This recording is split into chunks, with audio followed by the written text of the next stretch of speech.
February 9th from 7 to 10. Early bird tickets are $3 for ASB cardholders and $5 without an ASB card. At the door, all tickets are $10, so be sure to buy tickets early. They're available on the Pally web store on the quad and in front of the MAC the week of the dance. Also, Pally's Club Day is fast approaching. The day is a Pally tradition where students can learn about all the club offerings in a fun environment. Club Day is Friday, February 1st. The application deadline, however, has already passed.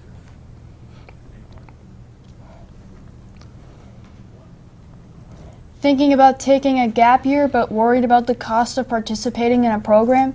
If you're interested in a program with global immersion, meaningful internships, and a balance of independence and support, consider Global Citizen Year and its Merit Scholarship for Palo Alto graduates. Check out the scholarship entry in Naviance or contact Ms. Cernobori to learn more. Applications for the Global Citizen Year Scholarship are due tomorrow, January 25th.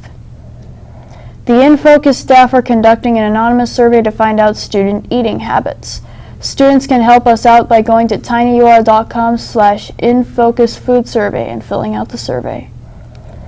Students should make sure to order the 2019 yearbook now because after February 1st, the price will increase from $75 to $90.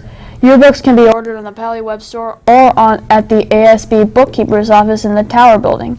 Cash, check, debit, and credit are all acceptable.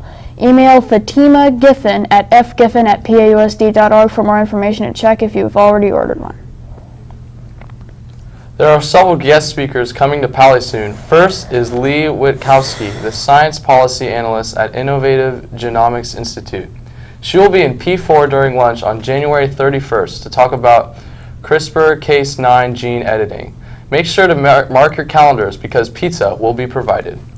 Also, Erica Woolsey, the PhD marine biologist, will be speaking at Pally on February 22nd. She will be bringing 20 VR headsets and will tell us about Immerse, her project to share the ocean with the public through virtual reality. The footage she will showcase will be the final product from Immerse and does not even exist yet. Moving on now from what's going on around campus to what's happening in the world and locally today. Let's take a look at what's topping today's headlines in today's News Minute. The Doomsday's clock remains set at 2 minutes until midnight. The clock symbolizes human existence and life on Earth, with midnight representing global annihilation. It is updated each year by a group of scientists and scholars known as the Bulletin of the Atomic Scientists. They gave their annual presentation Thursday, leaving the clock at 11:58 p.m. That represents no change since last year, but remains the closest the clock has ever come to apocalyptic midnight. The scientist in charge of the clock says nuclear weapons and climate change are the reasons the minute hand is so close to midnight. Customs and Border Protection claims that its agents have apprehended a group of more than 110 Central Americans. CBP posted images on its official Twitter page. The agency says the images show undocumented immigrants trying to scale a border wall with a ladder Monday. CPB says the migrants were assisted by a smuggler. Disneyland says it's changing some of the infrastructure to prepare for the large crowds expected for the opening of Star Wars Galaxy Edge. The park said locations of planters and outdoor vending carts are being adjusted to make room for more walking space in strollers areas. There also will be more seating available. The changes are meant to help ease traffic around the park. Let's move on from what's going on around the world today to what happened in the past on this day. Derek is in the studio with a little California history. Derek, most people who know me know I love the bling. I hear your story features something near and dear to my heart, that sweet, sweet gold. Thanks, Thomas. Indeed, today's story is all about bling. Today in 1848, gold was discovered by James Wilson Marshall at his partner Johann August Sutter's sawmill on the South Fork of the American River near Coloma, California. The discovery sparked the gold rush of 1849 and California's statehood in 1850. So, without this discovery, California may have entered the Union later, and we may have been living in a state far different from the one we live in today. Back to you. Thanks for the interesting piece of California's history, Derek. I know you love gold bling, Thomas, but Pally athletes prefer gold medals and trophies. Here's today's sports report. First, let's see what happened on the court yesterday. Girls varsity basketball won their away conference game at Saratoga with a score of 51-47.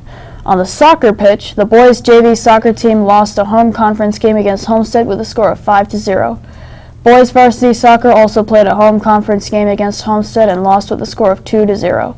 The girls JV soccer team had some better luck. At their away conference game against Homestead, Pally won 2-0. Closing out the games from yesterday, the girls varsity soccer team lost an away conference game against Homestead with a score of 1-0. Now let's see what upcoming games Pally teams are playing. There are actually no upcoming games after school today, but boys varsity basketball is playing at Homestead tomorrow at 7:45, and girls varsity basketball is playing an away game at Santa Clara at 6:30, also tomorrow. That's all for me. It seems like Pally played some really tough games yesterday, but knowing our athletes, they will only improve from here on out. Speaking of improvement, I noticed that the weather has started to clear up after all of the rain from last week. Me too, Jason. Let's see if we can expect clear skies and dry weather in today's weather report.